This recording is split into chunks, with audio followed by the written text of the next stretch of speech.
Hi అండి, video మొత్తం చూడండి. నిన్న పెట్టాను గులాబీ పువ్వులు. అదేంటంటే 15 చుక్కలు మధ్య చుక్క 8 వచ్చే వరకు అయితే వాయిస్ ఇచ్చాను అనుకున్న, తీరా చూస్తే వాయిస్ ఇవ్వలేదండి. తర్వాత తెలిసింది ఎవరో వేరే వాళ్ళు మెసేజ్ చేస్తే. ఏమనుకోకండి, కానీ బాగుంటుంది ఆ ముగ్గు కూడా, ఒకసారి ట్రై చేయండి. ఇప్పుడు ఈ ముగ్గు వచ్చి 21 చుక్కలు ఒకటి వచ్చేదాకండి. మధ్య చుక్క కాదు, చుక్క విడిచి చుక్క అటు ఇటు ఒక్కొక్క చుక్క తీసేస్తూ రావాలి, తగ్గించుకుంటూ వస్తే ఒకటి వచ్చే వరకు. కానీ చాలా బాగుంటుందండి ముగ్గు. అదిగోండి చక్కగా నేను ఇలా వేసా, మీరు ఎలా వేసారో చెప్పండి. చాలా బాగుంటుందండి ముగ్గు. నా వీడియో నచ్చినట్లయితే కొత్త వాళ్ళు అయితే నా ఛానల్ సబ్స్క్రైబ్ చేసుకోండి. బెల్ మీద ఆల్ మీద టచ్ చేయండి. లాంగ్ వీడియో షార్ట్ వీడియోస్ అన్నీ వస్తాయి. చూడండి చాలా బాగుంటుంది. దీంట్లో పసుపు కుంకుమ వేద్దాం అనుకున్నా కానీ పిల్లలు ఉన్నారు ఇక్కడ. ఆ పిల్లలు ఏంటంటే ఇష్టం వచ్చినట్లు ఆడి తొక్కేసి ఆ పసుపు కుంకుమ రాసేసుకుంటున్నారు. అందుకని చెప్పి నేను పెట్టలేదండి, లేదంటే పసుపు కుంకుమ కూడా వేసేదాన్ని. చక్కగా అలా ఇప్పుడు నేను చూపిస్తాను, చూసారు? అలా చెయ్యండి. నేను దగ్గర ఈ 5 నిమిషాలు పైగానే అలా చూపించా ఒకేదాన్ని. ఎందుకంటే కొంచెంమంది ఒక నిమిషం చూసి తీసేవాళ్ళు ఉంటారు, కొంచెంమంది మామూలుగా ఉంటారు. చుక్కలు పెట్టంగా నేను పెడదామని ట్రై చేశా, గీసినప్పుడు తీద్దామని, కానీ కుదరట్లేదండి. అందుకనే నేను ఇక తీయలేకపోతున్నా. ముగ్గేసిన తర్వాత చూపిస్తున్నాను, ఏమీ అనుకోకండి. చాలా వరకు చుక్కలు తెలిసిపోతాయి, చూడండి, ప్రయత్నించండి. నాకు తెలిసి మీకు తెలుసుద్ది అనుకుంటున్నా. కొంచెం ఉంది కాబట్టి అటు ఇటు తామర పూలు చిన్నగా సన్నగా వేసాను.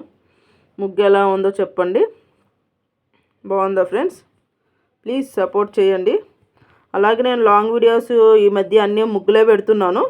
ఎప్పుడో ఒకసారి మొక్కలే కానీ. అలాగే మా ఇంట్లో పావురం కూడా పిల్లలను పెట్టింది. నేను ఆ వీడియో ఎప్పటి నుంచో తీద్దాం అనుకుంటున్నాను. ఇప్పుడు అవి కొంచెం పెద్దవి అవుతున్నాయి. కోడిపిల్లలు ఎలా గుడ్లు ఒక చాటున పెడతాయో, ఇవి అలాగే పావురం పిల్లలు చక్కగా మొత్తం నేను చాలాసార్లు పుల్లలు పడేయడం అయింది. అయినా మళ్ళీ గూడులా కట్టేసుకొని పావురం గుడ్లు పెట్టేసింది. ఒక గుడ్డు పెట్టినప్పుడు వీడియో తీశాను, రెండో గుడ్డు పెట్టినప్పుడు వీడియో తీయలేదు. కానీ మళ్ళీ కోడి చక్కగా అలా కూర్చుని పోయి ఉంటుందో అలాగే పావురం కూడా ఆ గుడ్డు మీదే కూర్చొనే ఉంటుందండి. కానీ అసలు భలే అనిపించింది. మనం కోడిని ఎలా చూస్తాం, చక్కగా పెట్టేసి అలా దాని మీద ఎలా ఉంటుందో, పావురం కూడా అలాగే గుడ్డు మీద పెట్టేవాటికి భలే అనిపించింది. ఫస్ట్ టైం నేను పావురం పిల్లలు చూడడం.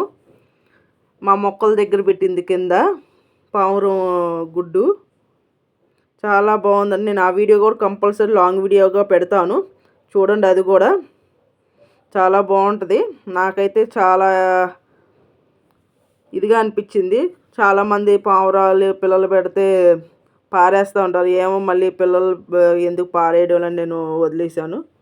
ఆ వీడియో కూడా పెడతాను, నెక్స్ట్ పెడతాను, రేపు ఒకసారి వీడియో తీసి ఆ పిల్లలు కొంచెం పెద్ద అయిన చిన్నప్పుడు కూడా తీశాను.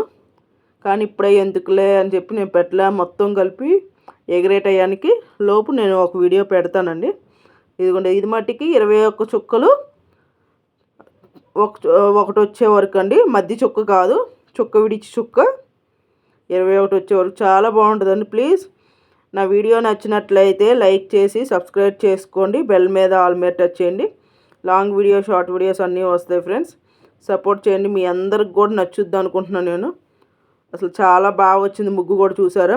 ఎప్పుడు చుక్కలు కొంచెం పెద్దగా చిన్నగా వచ్చినాయి. ఇవాళ మటుకు కరెక్ట్గా మంచిగా వచ్చింది. నాకు బాగా నచ్చింది ఫ్రెండ్స్. ఎలా ఉందో కామెంట్ చేయడం మర్చిపోవద్దు, అలాగే లైక్ చేయడం మర్చిపోవద్దు. అది రాయి అలా ఉందండి. ముగ్గు అయితే ఇంకా బాగుంటుంది. తడి మీద ముగ్గు వేస్తే మటుకు బాగుంటుంది. ముగ్గు వీళ్ళు చెరిపేస్తున్నారని చాపీస్తో వేసా. అదిగోండి చూపిస్తున్నా అలా చేయాలని. సరే ఫ్రెండ్స్, బాయ్.